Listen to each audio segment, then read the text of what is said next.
My name is Lyndon Lamas, and amongst 100 different things, I'm a hockey player and I'm a travel enthusiast. And if this is your first time here, welcome. In this video, I'm going over the steps that I took to get organized before I left home to live and play hockey in the Netherlands. I'm also playing around with some different storytelling and editing ideas, so this one has a bit of a vlog element to it. So in the comments, let me know what you think.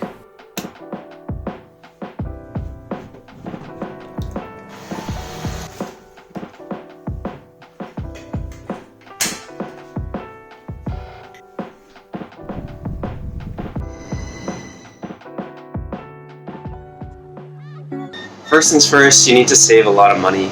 Going on a trip like this is a really big privilege, and luckily for me, my circumstances allowed me to save up money for it. My parents helped me with a big chunk of my education, so I had no student loans coming out of graduation, and they also let me live at home rent-free with just a small contribution to the bills. I'm also not somebody that spends a ton of money buying new things all the time, and what I do own, I try to make last.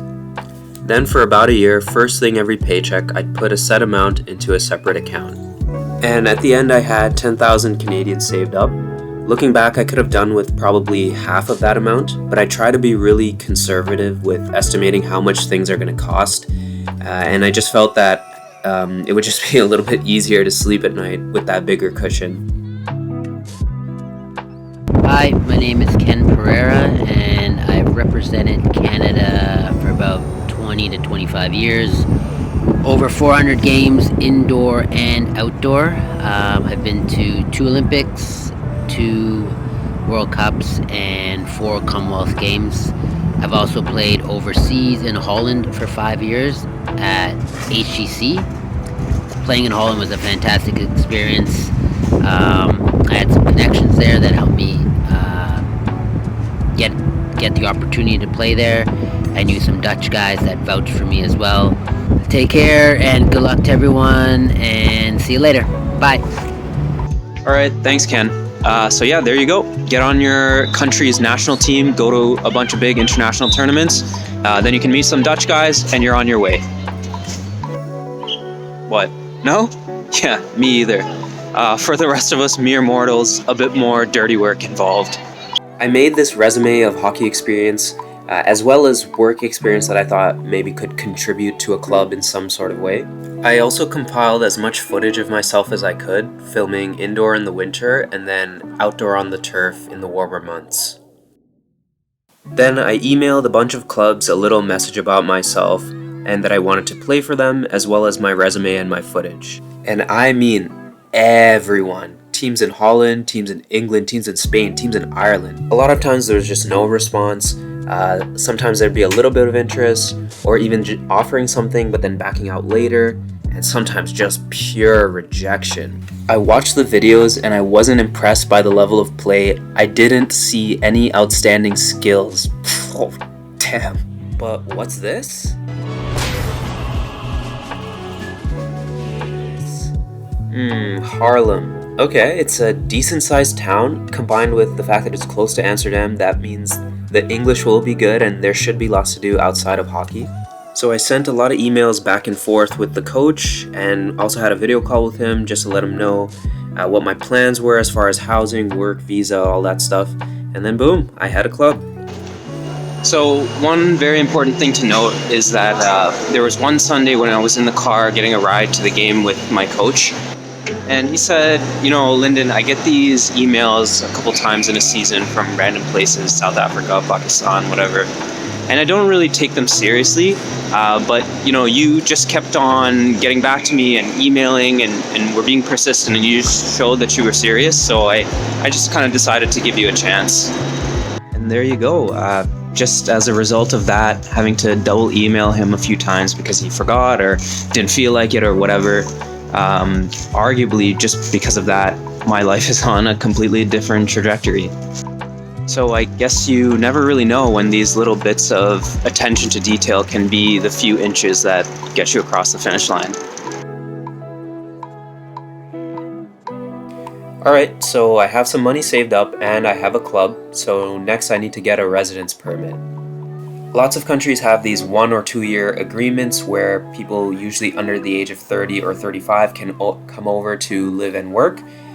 In my case, it was the Working Holiday Program, and if you're of these nationalities, you can do it too. To apply, you need your passport to be valid through the entire duration of the permit. You need to show bank statements proving that you can support yourself, and you also have to show your birth certificate. Yeah, so honestly, big passport privilege based on where you're from. It is what it is. En voor de Nederlanders, het is een tweeweg overeenkomst. Dus jullie kunnen bij deze landen ook wonen. So depending on where you're born, you actually have to get your birth certificate notarized and apostle stamped. I was born in India, so that was the case for me. Meaning I had to send my birth certificate off to a legal office and then as well a government office in India. I'm just doing this section in post because I forgot to mention I didn't actually do all that myself. I paid for a service that does it for you. If you try to do this yourself and deal with the Indian government yourself, I have no idea how long or if you will ever accomplish it.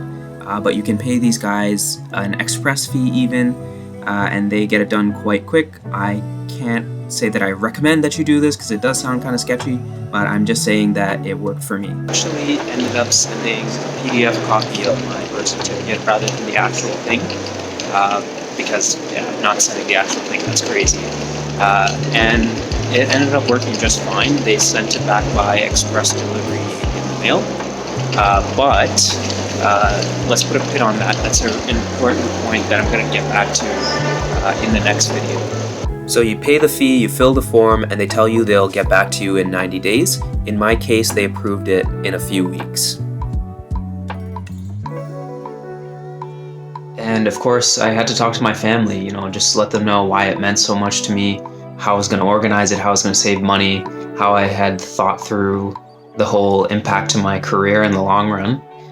It's not like I was a small child. I was 24 at the time. I could make my own decisions, but I just thought, there's gonna come a time where I'm sat in a room by myself, thousands of kilometers from home, where I don't know the place, I don't know anybody, and I don't speak the language, and it's gonna really suck if I can't at least call home. So for me, it was really important to get them on board, and fortunately, they were very supportive, and they trusted me to figure things out. And with that, everything was in place. Luckily, that summer and fall, there was a window where the travel restrictions came down, so I could get onto the plane and I was off to the races. I plan on finishing this series in another 2 videos. Next time I'll go through some big things, immigration, banking, housing, work. It's late and it's time for me to go to bed, so like if you liked it, share if you think somebody else might too, and subscribe so that you're in the loop for part 3. See ya!